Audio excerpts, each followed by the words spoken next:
1,500 or something like between 1 and 2,000. No. Jeannie, mic check. Oh, that much? Oh. Yeah, because Jeannie, mic check. I tell you something though, it should be worth it. Jeannie's mic check 1, 2, 3, 4. It costs, you can get it for 1, 2, 3, 4, 5, 6, 7, 8, 9, 10. Around the rough and rugged rock, the ragged rascal surf.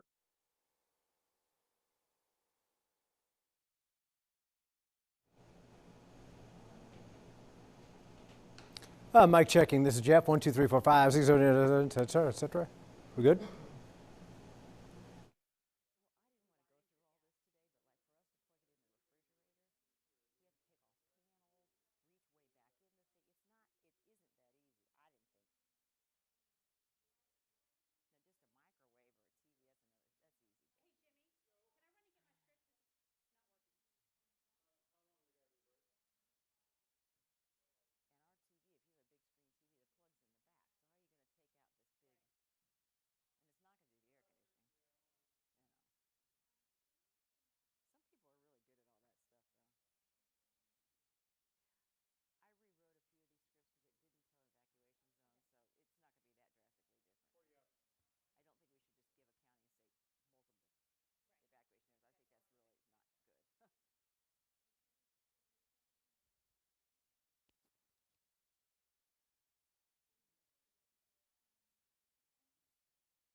Live from the studios of NBC 12 and ABC 25, this is First Coast News at 5:30. All eyes are on Hurricane Irma as it continues to churn in the Atlantic. The storm has been downgraded to a Category 4, but that is still a major hurricane. Irma is packing winds up to 155 miles per hour. Now, this storm has damaged every Caribbean island in its path. It has claimed at least 21 lives. Here in the United States, about 1.4 million people across Florida and Georgia have already been ordered to evacuate. Thank you for being with us tonight. I'm Heather Crawford. And I'm Jeannie Blaylock. Parts of our First Coast are under mandatory evacuation orders tonight. Let's go over that for you. Duval County, mandatory evacuations for zones A and B and in all low-lying areas. Also, if you're in a mobile home, you are under a mandatory evacuation. The deadline to leave is at 6 p.m. tomorrow. And parts of Nassau County will be under a mandatory evacuation. That starts at 6 tonight. Those are zones A, C, and F as in Frank. Now, right now in Georgia, all of Glenn County is required to leave. And mandatory evacuations start at 8 o'clock tomorrow morning in Camden County. In St. Johns County, zones A and B are required to leave. That starts at 6 a.m. tomorrow. Now, that includes the entire city of St. Augustine and, of course, Anastasia Island and the town of Hastings. So as you and your family prepare for Irma's impact, meteorologist Tim Deegan is in the storm center now tracking its latest path, and he joins us now with an update. Tim? Thank you, Heather. Thank you, Jeannie. I know that a lot of you have connections with folks and places in the Bahamas, even Cuba, and certainly South Florida. And we've been talking about this for, well, over a week now, and here it is. So there obviously is Irma. If you've been watching us for a period of time, not quite as symmetrical, so that's why technically it's a Category 4, but I can tell you we're talking about minor fluctuations. In fact, it's only 6 miles per hour. The winds are 6 miles per hour lower than they were just about 12 hours ago. That's why it's technically a Category 5 at 155. If it was 157, we call it a 5. So we're just talking 2 miles per hour. The forecast is that the intensity will increase by 10 miles per hour. So it's going to be a Category 5. It's all catastrophic.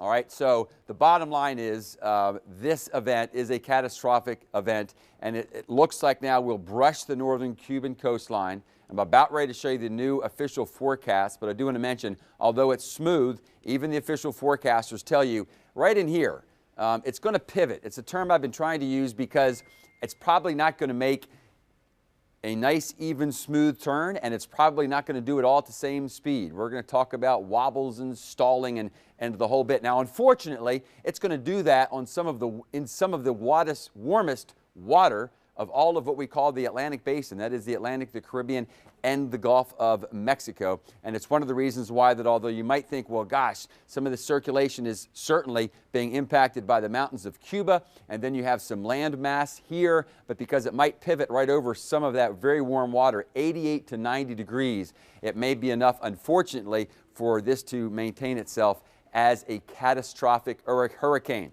Okay, but a shift of only 10 miles, and that's about the shift that we've seen, does keep it still, the eye wall, and that's really its chimney, just north of the Cuban coastline, although the Cuban coastline and folks in Cuba are going to be ravaged by this hurricane overnight tonight and through the day on Saturday. But it makes the turn a little bit farther to the west, and if you've been watching that European model for over a week now, closer, and we'll talk about some of the whys there when we have time, but this does take some of the impact off of places like Miami and Palm Beach and increases the threat to Naples and Fort Myers. And probably the biggest shift for those of you with friends and relatives down in Naples is now we've seen 2 shifts of 10 miles, but that's now 20, and that's now just enough of water coming up from the Florida Straits to now there's a real concern of about an 8 to 12 foot storm surge down there. And if you've spent any time in the Naples area, as flat as it is, 8 to 12 foot storm surge in addition to winds of 150 to 200 miles per hour, thus the term catastrophic. And the forecast bringing it right up the spine, but a little farther to the west. Now let's be selfish, if that's the word, and say, this is good news for those of us in northeast Florida and southeast Georgia. First of all, overland, you know that part of the meteorology, right? The hurricane needs warm water, and although it's drawing energy in from the Atlantic and the Gulf, even under this situation, it's probably going to lose about a category per 6 hours, and that's why once it gets a beam of Jacksonville, just think just north of I-10, in fact, pretty much, you know the intersection, just north of I-10 and I-10 and 75, that's where the center is now being placed at 2 p.m. on Monday, and that's not too far from where the forecast position was earlier. Now, earlier you may say, well, it was near Gainesville. Well, because that was at 8 a.m. It's just working right up I-75. But here's the second ingredient. We know that winds at 30,000 feet out of the southwest are increasing as this system heads to the north. It's all part of the front and all that stuff that we've been talking about. So, especially once we get to I-10 north, the farther west this goes, the weaker it's going to be, because the more it's going to be sheared. I also say that because for those of you evacuating, and you may think, well, gosh, going up I-95 now looks better than going to Atlanta, where maybe there are more hotel rooms. Don't think that. What's going to happen is, especially once it makes it to tropical storm status, the heaviest of the rains and the greatest risk of tornadoes will go this way. We'll talk more about that. So therefore, if you're looking for your absolute safest way to go still, and you want to go farther than I-75, this is why you want to do it now on Saturday versus Sunday, but go Tallahassee west. But if your only option is Atlanta, don't necessarily cause this to tell you to say, no, I'm going to go up I-95. It would be better to go up I-75 than to go up I-95 if those are your only 2 choices. Also want to note, and this is significant because of what did not happen at 5 p.m. Even though you've heard and we have seen that mandatory evacuations are out there, the hurricane watch has not been extended. The storm watch has not been extended into any of our counties. And remember, we'll get the watch first before we get the warning. So just that lack of official transition farther north, in addition to all the meteorology, that should be a bit reassuring as well. Much more to talk about, and we'll break it down for your local impacts on Sunday and Monday in just a few moments. All right, Tim, thanks so much. Let me just point out something. Maybe you're like I am. I'm getting all these texts from family and friends in Kansas and Missouri like, oh my gosh, are you getting out of there? So folks here understand this is a little bit more complex than that. To be reassuring, if you are in evacuation, remember, if you plan on leaving, you don't have to drive very far to get to safety. You can stay in your own county and head to a shelter. So here they are. In Duval County, the following shelters are open to the public: Landmark Middle School, Twin Lakes Elementary, Chimney Lakes Elementary, and Mandarin Middle School. Also, Ocean Way Elementary, Abbas Park Elementary, the Legends Center, which is a special needs center, and Andrew Robinson, and Arlington Middle School. Lots of choices here. And also, of course, the City Rescue Mission's New Life Inn downtown in Jacksonville. Now, if you live in Nassau County and you're looking for a shelter, you can go to Hilliard Middle School, Hilliard Elementary School, Bryceville Elementary, and also Callahan Intermediate and Callahan Middle Schools. Those will all open at 6 o'clock this evening, so in just a few minutes. And in Clay County, Clay High School, Orange Park High School, Wilkinson Elementary School, and Keystone Heights Junior Senior High are also open as shelters. If you want to take your pet with you, Orange Park High School will allow you to do that. Well, let's take a look at St. Johns County. These are the shelters for St. Johns County. Passetti Bay Middle, Timberland Creek Elementary, and also for the Pedro Menendez High School area, that is going to be open at 6 a.m. tomorrow on Saturday. In Putnam County, Interlochen Elementary School, Aquila Elementary, QI Roberts Middle School, Browning Pierce or Peace Elementary School, I think that's Pierce, and also Middleton Burney Elementary School and Kelly Smith Elementary. They will all open at 1 p.m. tomorrow. If you'd like to see this list again, or for shelters that accommodate your pets, or if you have special needs, we have it all listed for you on firstcoastnews.com.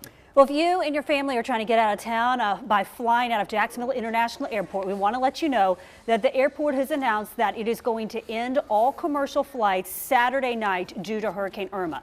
So the last planes will take off tomorrow night at 7 o'clock. If you need to reschedule, a lot of the airlines are waiving the change fees. You need to contact your airline directly. So far, there's no word on when the flights will resume. But again, Saturday night at 7 o'clock is when all commercial flights at Jacksonville International Airport will stop. Well, already many of you have packed up, or maybe you're planning to leave ahead of this storm. And we want to take a live look now at I-95 in St. Augustine. It is pretty smooth going out there tonight. I drove in to work today from St. Johns County, and I was surprised. I gave myself an hour extra drive time, and there was no traffic, which was good news. That is good news. Yeah. Maybe a lot of people are already where they need to go. Yeah. So we're expecting conditions to be a lot worse than that. Yesterday, somebody told me their 30-minute drive was an hour yesterday. Yeah, so yesterday was maybe worse. that's starting to get a little bit better. Now, if you're hitting the road, be aware that demand for gasoline continues pushing supplies and availability lower, especially as all the South Floridians come up to our area trying to get out of the storm's path as well. First Coast News' Jeff Vallon is in our backup studio. We are ready. We've got everything prepared if we need to leave our building down here by the Jaguar Stadium. He is at FSCJ on the south side, and Jeff has what's going on down there for us and talk about gas shortages too, Jeff. Yeah, Jeannie, we're warming it up for you. And the website and app, gasbuddy.com, is an interactive tool. And what that means is that you can get information about stations, availability, and prices. You can also update with information as you travel to help other drivers. Now, we're going to take a look at what it looks like on the website. Remember, you can also get a similar look if you use the app on your smartphone. So stations reported to have gas are in green. Red means they're out. Gray indicates no user provided data within the last 24 hours. So maybe yes, maybe no. And those in black are reportedly without power whatsoever. So let's look at Jacksonville earlier today. A Gas Buddy senior analyst who can see statistical data told me that about midday, roughly 65% of First Coast stations had gasoline. About 35% did not. Invert that ratio in Miami and South Florida, where Port Everglades is already closed. That gentleman tells me 97% of gasoline in Florida is delivered by barge. He says the wave of gas station closures will likely ripple north in coming days. Becomes less a hurricane, but still a very dangerous and very powerful storm with potential to knock out infrastructure, and that's that infrastructure that will make a bit of a mess of logistics. So, you know, where you can get gasoline, by all means, prepare for the next couple of days. It could be a long haul until this storm of the decade moves on. Now remember, gas availability is ever changing. A station that's depleted right now might actually have gas delivered anytime a little later. A spokeswoman with Jacksonville-based Gate Petroleum Stations tells me the emphasis there has been on replenishing stations close to those major evacuation routes. Now, you can download the Gas Buddy app, of course, on your smartphone, but we'll also include a link to the website at firstcoastnews.com. Very useful information. And again, you can update as well as get updates. Live in the backup studio, Jeff Vallon, First Coast News on your side. All right, Jeff, thanks so much. Now, last year, you may remember the high tides and rains from the Shade Zone River flooded parts of San Marco. Now the neighborhood is getting ready ahead of Irma. First Coast News' Julia Janae explains the flooding concerns for the folks in San Marco. Right, guys, it's a little windy out here right now, but nothing in terms of bad weather. Most things are as usual here in the San Marco area, but we are keeping an eye on some of these roads that even when there's not a hurricane warning, there are significant flooding, or there is a significant chance of flooding in these areas on Cedar Street, on River Road, and San Marco as well, because of its proximity to the St. Johns River. So that's something that we will continue to keep an eye on as the storm gets closer. One thing that is recommended for people to do just for their own safety and understanding of what they're hearing from meteorologists is to download a My Altitude app on their phone. That'll tell you where you are in terms of sea level, because even if you're not on the coast, depending on how close you are to large bodies of water, it is important to be sure you understand where you are. We'll of course keep you updated both on air and online from this location as this storm continues to build in the Atlantic Ocean. For now, reporting from San Marco, Julia Janae, First Coast News, on your side. Julia, thank you so much. Well, we are here to help you get ready for Hurricane Irma, whatever may come our way. And one of the ways we're doing that is we are staffing a phone bank. So if you have a question, maybe you want to know what supplies do you need to have in your emergency kit, or what evacuation do you live in, you can call this number right here, 904-632-1200. We have staffers who are going to be manning this phone bank throughout the night. So if you have a question, there's someone, a friendly voice here on the other end of the line to answer your call. The phones have been ringing off the hook. So if you get a busy signal, just be patient, call back, and we will do our very best to answer any questions you may have. We are here to help keep you calm, help keep you informed, and help keep you safe. So you can count on First Coast News as we all go through Hurricane Irma together and through its aftermath. We're going to take a quick break, and when we come back, we'll have more on Irma's latest track.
Well, protecting homes and businesses from a hurricane is one thing. Protecting animals at a zoo, it's a whole nother thing, especially when you're talking about hundreds of alligators.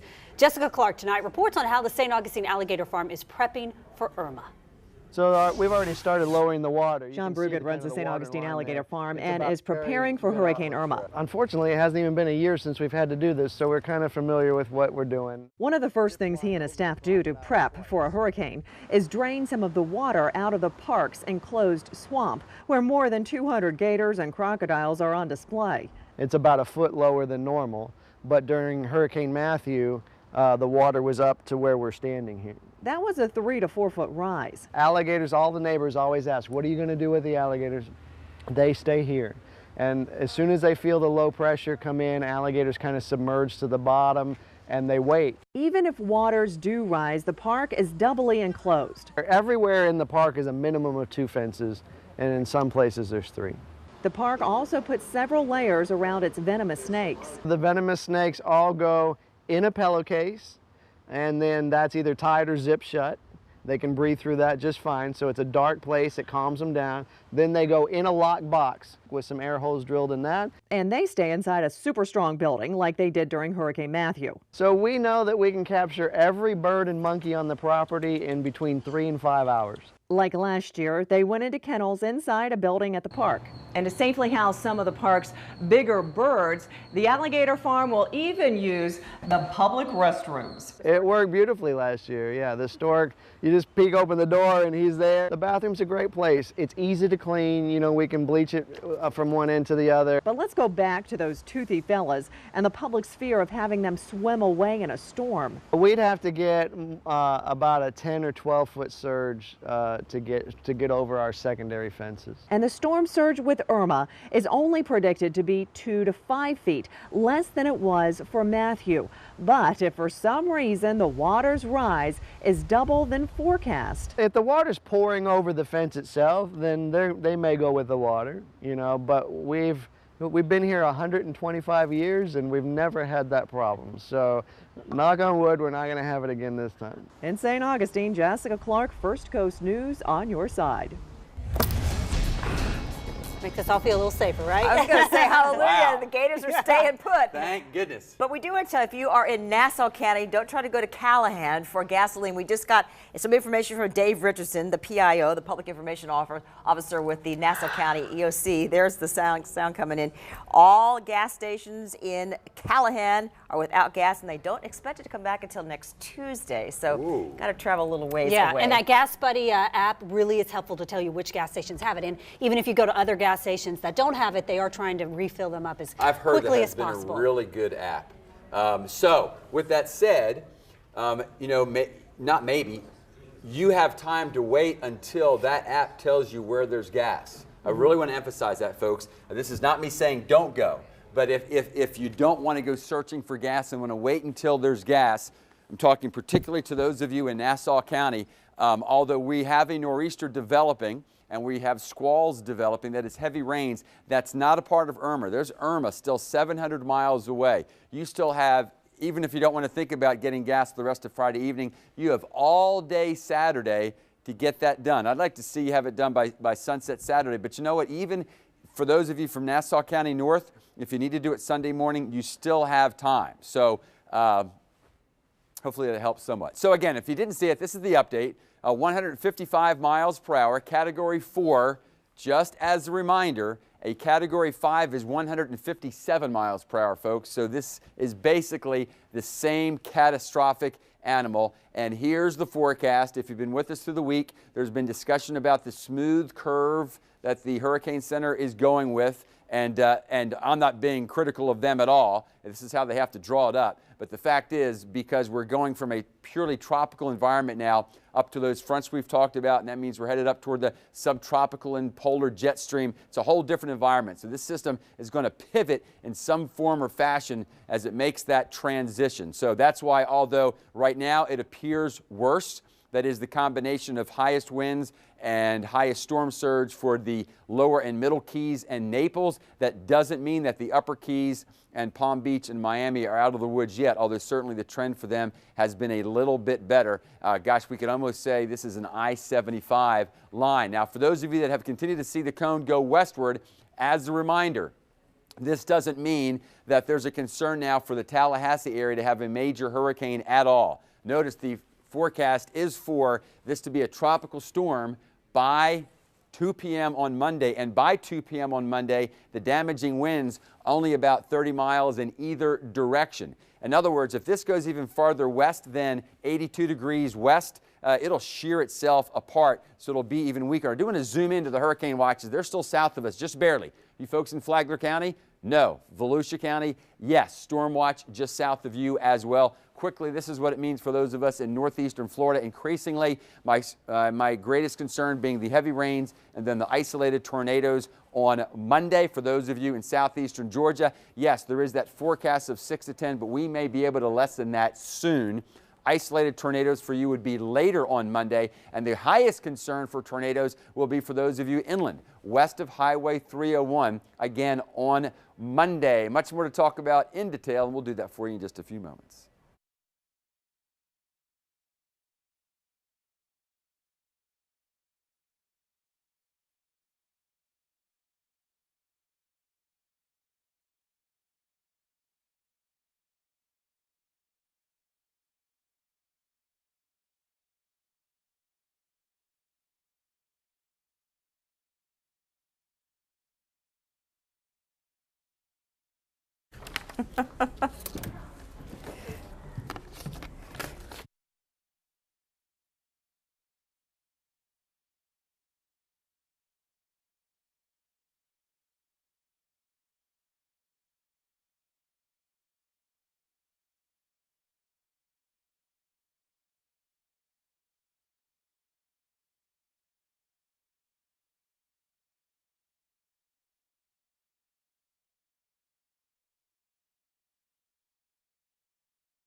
Well, we know a lot of you have a lot of questions about evacuating. Where's your, what evacuation zone are you in? Where the closest shelters are to you. And so that is why we are here. We have a phone bank tonight going on. So if you have a question, you can just pick up the phone and a First Coast News employee will answer your phone call and help get you whatever answer you need. And I know one big question from folks is, I have a cat, I have a dog, where can I go? So some shelters are pet friendly. You can call and ask about that, then what supplies you need to take along with you if you do have a pet.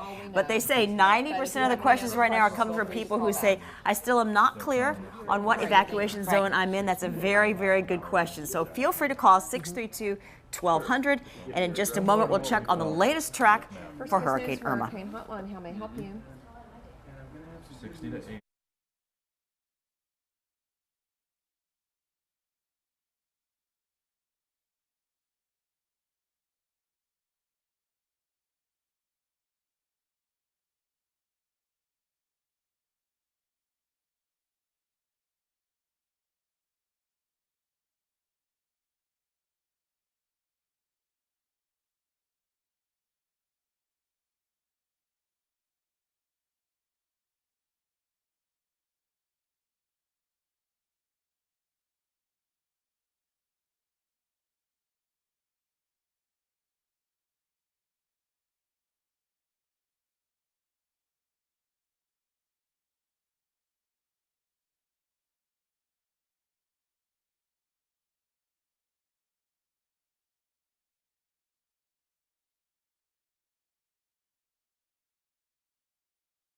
scripts. It always happens that way, dude. This is Jeannie's mic check. I'm hearing producer and air. Oh, this is why. Mic check 1, 2, 3, 4, 5. Around the rough and rugged rock, the ragged grass.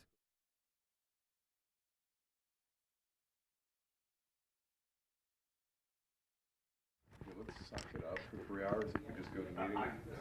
Then my wife goes, hell no, I don't want to do it. 1, 2, 1, 2, 1, 2. Well, the thing is. Well, it's sunny. Yeah. so there's that. But that was just a tropical storm, wasn't it?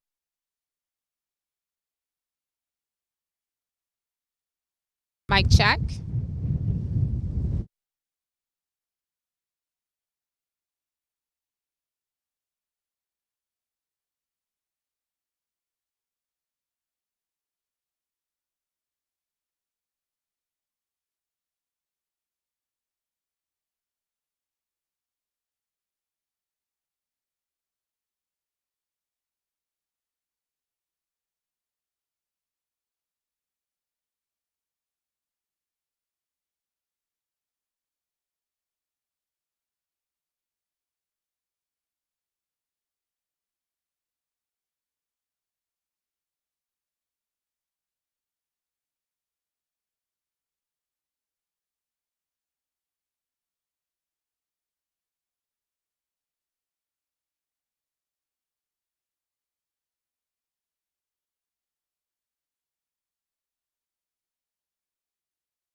The race to get out, crowded interstates and packed airports as thousands try to escape the path of Hurricane Irma, the powerful storm taking aim at Florida. Today is the day to do the right thing for your family and get inland to safety. Mandatory evacuations already ordered along the First Coast. Our teams across the region ready to explain to you who needs to get out and when. It is absolutely heart-wrenching. The hurricane leaving a path of destruction through the Caribbean already. Our First Coast News storm experts working around the clock, bringing you the latest track. They'll let us know when we could feel hurricane force winds. Our team is always on your side. First Coast News at 6 starts right now.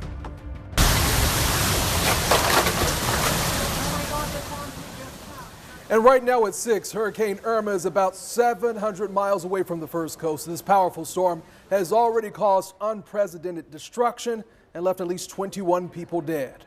Thank you for joining us tonight at 6 with the very latest on Hurricane Irma. I'm Anthony Austin. And I'm Jeannie Blaylock. We appreciate your being with us. Tonight, the rush is on for some to evacuate the First Coast.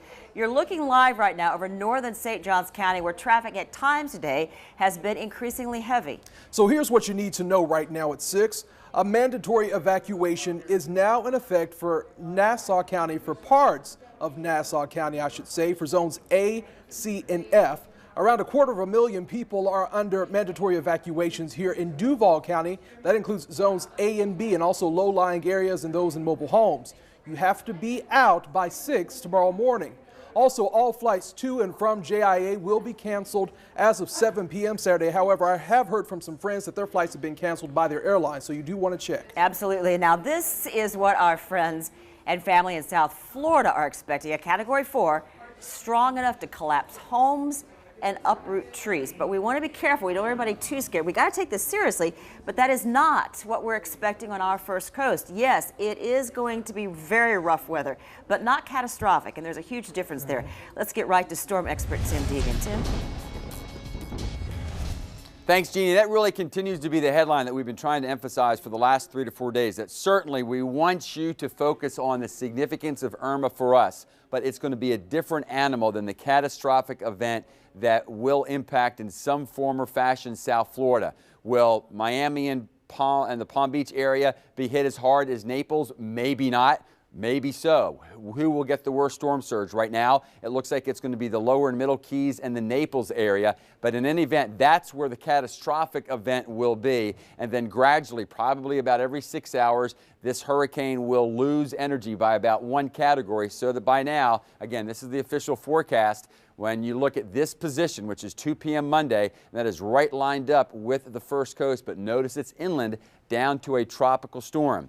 So even officially now from the National Hurricane Center, we've seen these incremental changes from when the forecast was due east of us as a Category 3, and now gradually going along with the idea of a little farther west, overland a little bit longer, the farther to the west, the more of a wind shear. And now we're talking about on late Sunday into Monday, a Category 1 and then tropical storm influencing our area. Now they're going to have a large area of tropical storm force winds. We'll talk about that. But also for those of you who are thinking about leaving, you don't need to race. Notice it's not till Monday. But this will be a much weaker system by the time it heads up I-75 toward Atlanta. We'd rather you go there than up I-95 where it's going to be rainier and windier if you can't go west. More on our local impacts in just a few moments. All right, Tim, thank you so much. Now, the most popular question we've been getting all day long involves evacuations. So let's spell that out so everybody can see if they need to evacuate. Let's go county by county. In Duval County, mandatory evacuations for zones A and B and everybody in a low-lying area and all folks in mobile homes. That goes into effect at 6 p.m. tomorrow. In St. Johns County, zones A and B are required to leave starting at 6 a.m. tomorrow morning. In Nassau County, zones A, C, and F are also under mandatory evacuation, and that starts now. All of Glynn County, Georgia, required to leave as well. And in Clay County, zones A, B, and C, those are the areas near the St. Johns River, Doctors Lake, and Black Creek. They are under mandatory evacuation. In other words, you are required to leave. Okay, so we know a lot of people are leaving the state right now as they leave town in preparation for Hurricane Irma. And tonight, our Brittany Dion, she's in St. Johns County in St. Augustine, to be specific, with more on how they're preparing out there. Brittany, what can you tell us? Well, Anthony, I'm in downtown St. Augustine right now, and as you can tell, the wind is already picking up in this area. Take a look at the Matanzas River here. You can see the waters are already choppy. People are coming out, taking a look at the river, for some of them saying the last time before they head on out of town. If you look at downtown St. Augustine across the street here, this is what we've been seeing all over St. Augustine.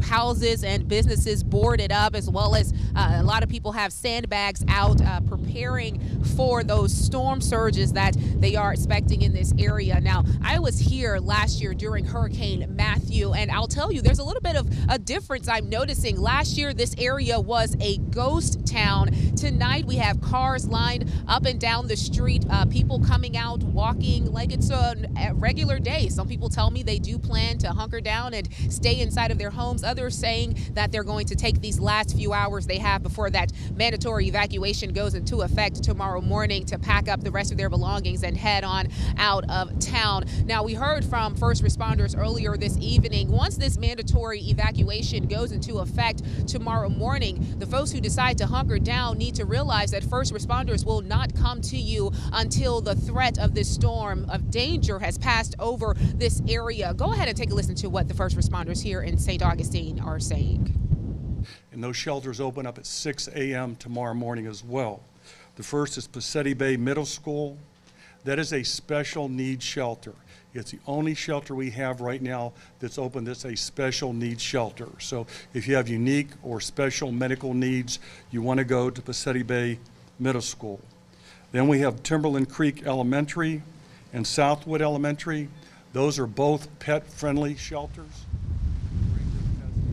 Now, a curfew may be enacted or activated in the evacuation zones that are mandatory evacuation zones here in St. Johns County. That's zone A and B. So that's St. Augustine as well as Anastasia Islands. The water, we're told, may also be turned off to those that do decide to stay inside of their homes. We do have the information on all of those shelters on our website at firstcoastnews.com. Reporting live in St. Johns County, I'm Brittany Dion, First Coast News on your side. Thank you, Brittany. Now let's talk about hospital patients. Nearly 50 patients were transferred today from some area hospitals in evacuation zones. Some of those hospitals are closing early ahead of Hurricane Irma. Shelby Danielson joins us live now from Baptist Beaches with all the details. This is kind of stressful for some families. A little stressful, but the hospital assured us that they spoke with all of the families ahead of time before moving these patients so they knew where to find their family members. You can see they're preparing their boarding up around the building, but if I get a little closer, you'll see Doors still open, and that's because they are still open, at least for the time being. They are in an evacuation zone, so they will have to close a little early, and that's why they were transferring patients. You may have seen a lot of ambulances in and out of this area. Patients from here went to Baptist South, and the patients from Nassau went downtown. Now I want you to take a look at your screen. Some important information just in case of an emergency this weekend. These are the times that they will close. So Baptist Beach is where we are right now. Will close, including their emergency room, tomorrow at 5 p.m. Nassau is closing sometime between 11 a.m. and 1 p.m. tomorrow, but downtown and Baptist South both staying open, as well as their freestanding ERs. They have one located in Fleming Island in Clay County, one on the north side, and one at the town center. Now, the executive nurse here had some important information as well today to pass on to any of their pregnant patients. Our emergency department is fully open in operation, as is our labor and delivery, and they will be open until 5 p.m. tomorrow afternoon. So we have instructed our any patients that possibly go into labor to call their OBGYN, and their OBGYN will instruct them on which campus they need them to report to. So they need to do that ASAP, right? Yes, yes. And we're working with the labor and delivery team to help educate. If they call us, we're referring them to their OBGYN. I think that's important information for anyone who is pregnant. And if you have an emergency, remember, you can always call 911. They don't know when they will reopen here. It all depends on the outcome of Hurricane Irma and if the roads open back up. But of course, we'll keep you updated throughout the weekend. Live at Baptist Beaches, Shelby Danielson, First Coast News on your side. Thank you so much, Shelby. Now, as we all know, Hurricane Irma is being tracked on all fronts, especially by the National Hurricane Center and the Jacksonville National Weather Service. And that's where we find First Coast News' Ken Amaro tonight. Ken? That's correct, Jeannie. As Tim Deegan, our storm trackers, or storm experts, are tracking the storm. So are these guys here at the National Weather Service. Scott Cudero is the meteorologist in charge, and you were talking earlier about that shift a little bit to the west, but you said don't become complacent. Yeah, don't become complacent when we're on the west. When we're on the east side of that track, there's still a threat for isolated and quick hitting, but weak tornadoes most of the time. Also heavy rainfall of 6 to 12 inches. In some local 15 to 18 inches as well in some spots across northeast Florida and southeast Georgia. And remember, we only have about 100. We have 100 air cone 3 days out. So even if we still have that margin of error to think about, so don't let your guard down. Now, Scott, one of your functions is to do the assessment after the storm. What are you going to be looking at this year compared to Matthew a year ago? During Matthew, it was primarily a storm surge assessment, and that was the main impact associated with Hurricane Matthew. With this one, we may be assessing possible tornadoes, flood damage, and also maybe beach erosion and some minor storm surge as well. So the assessment is going to be much wider than a year ago. That's correct, and with more impacts, especially with rain and possibly tornadoes. And you guys, like us, you're working 12 on, 12 off, continuing to monitor things. That's correct. We're a 24-hour office, 365, and this way we have more enhanced operations with 12 hours on with about 6 or 7 people each. Thank you, Scott, for talking with us. And again, Scott, along with our storm experts, Tim Deegan and those guys, they're doing the same thing. In fact, they work with each other as well as with the National Hurricane Center, again, to provide information to keep you, our viewer, safe and informed. Back to you. Yeah, we're just blessed the science is so advanced these days. You're exactly right, Jeannie. And like Ken said, they're safe and informed. We're going to be here with you throughout this. We're all going to get through this together to keep you informed. Well, in Clay County, they are warning people to take this storm seriously. So in 2 minutes, just how long people there could be without power. And it's a mad dash to find those much-needed generators, the heartwarming act that is gaining some attention all across Florida tonight. So what does the triple point and occlusion have to do with the hurricane? Let's see if we can make some sense out of the future course of Irma.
Okay, so in Clay County, we know if you're near the St. Johns River, Doctors Lake, and Black Creek, you are required to leave now. Clay County leaders say Hurricane Irma will be something that Florida has never seen before. First Coast News' Jason Rantle has the latest now from Clay County. Here in Clay County, one of the places where the impact is expected to be felt is here at Black Creek, where officials say we could be looking at 6-foot storm surge on top of 10 inches of rain. Clay County officials are warning residents that this storm will be much more serious than Hurricane Matthew. Today, Clay officials announced mandatory evacuations for zones A, B, and C, low-lying areas, and vulnerable and modular homes. They're telling those residents to leave by Sunday afternoon when tropical and hurricane storm force winds are expected to begin. Now, Clay County has 5 shelters. One of those is a special needs shelter. The 4 general population shelters are at Clay High School, Orange Park High School, Wilkinson Elementary School, and Keystone Heights Junior-Senior High School. Those open 9 a.m. Saturday. The special needs shelter at Lake Asbury Junior High School opens 8 a.m. Saturday. If you're in an evacuation zone, go ahead and take action and move. If you're outside of an evacuation zone and you feel uncomfortable in your home due to tree canopy or whatever that may be, you can still go to a shelter or relocate to another area. But we're really encouraging our folks to take action, but don't panic.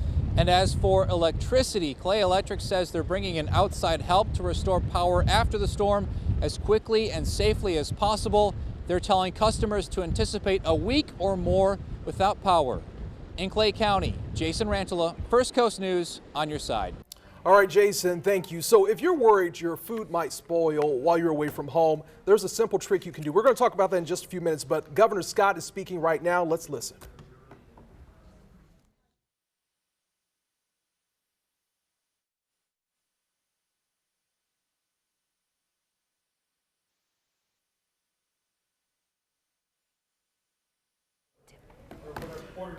Okay, they're having some issues with the audio there, but we'll be sure and get you the information that he talks about there later in one of our newscasts. But once again, we're going to go back to that quarter trick we were talking about.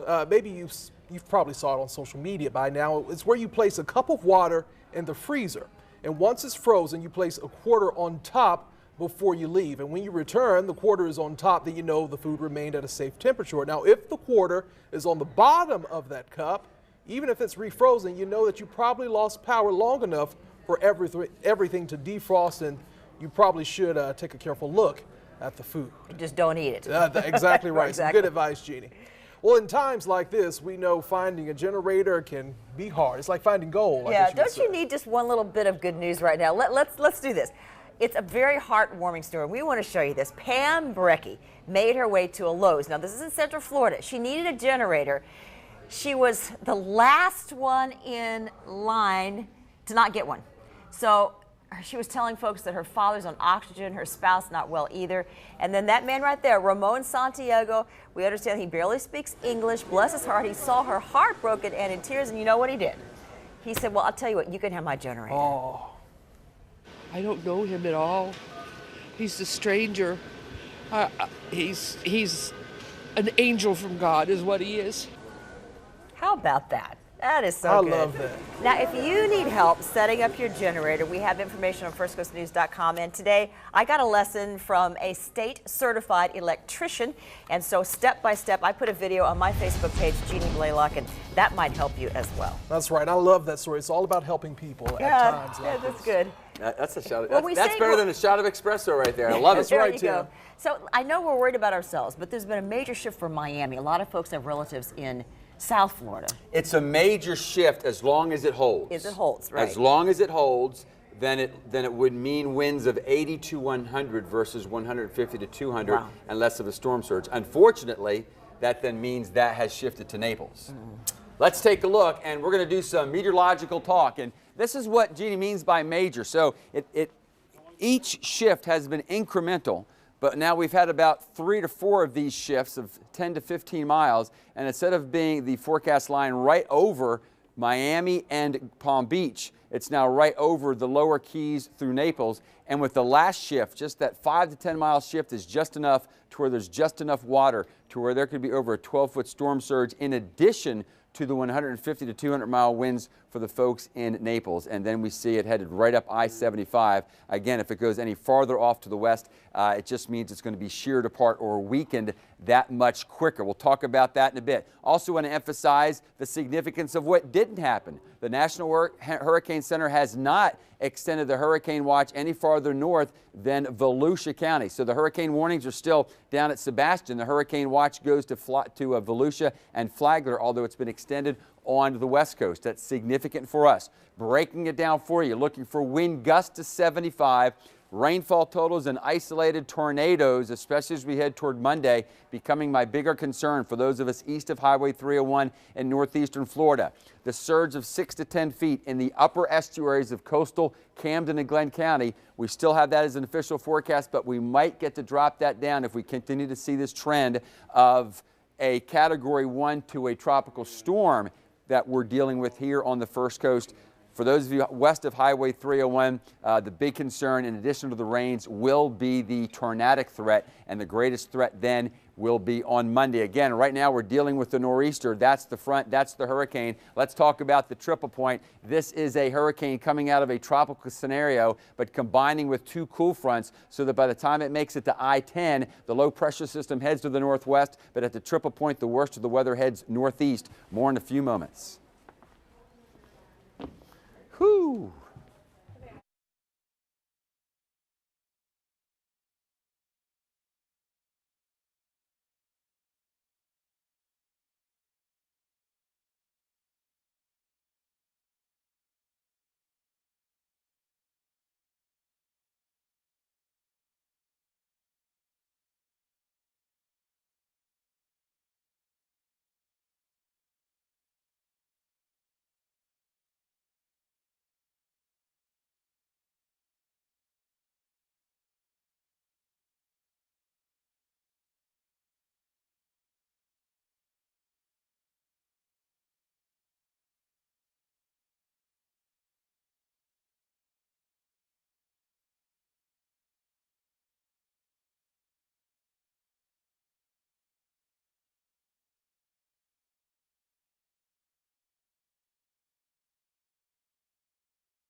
From the Farah and Farah Sports Desk, it's First Coast Sports. Hello, everybody. The Jacksonville Jaguars will kick off their season Sunday in Houston against the Texans. And tonight, we are continuing our Jaguars 10 to Watch series with a receiver who, when he's healthy, is one of the most prolific in the NFL.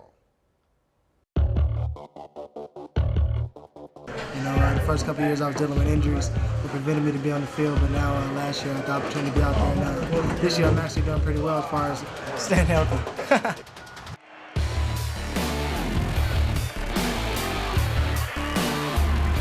I mean, that's the biggest thing, being able to be out there. You know, made it possible for me to actually go out there and get the job done in the games. I don't know, I play all sports. Honestly. Yeah, my first sport was soccer.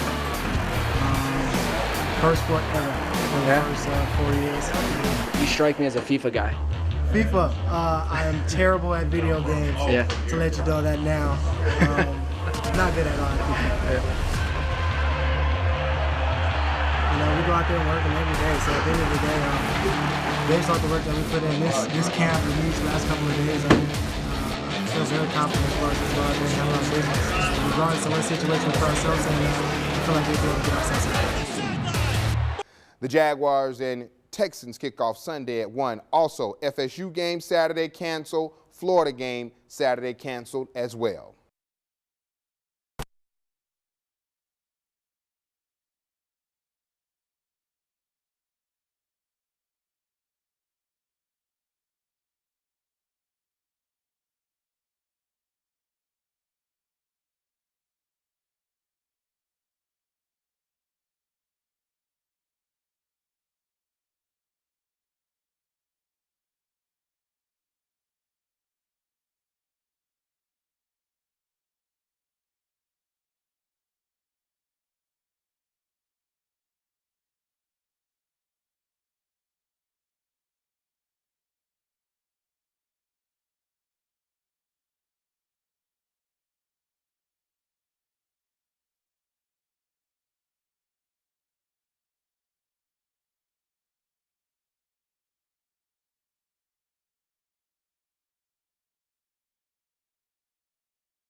All right, that's it for us here at 6, but we're going to continue to keep you updated on Hurricane Irma. That's right. 7 o'clock tonight. We are all in this together. We'll make it, folks. Stick with us.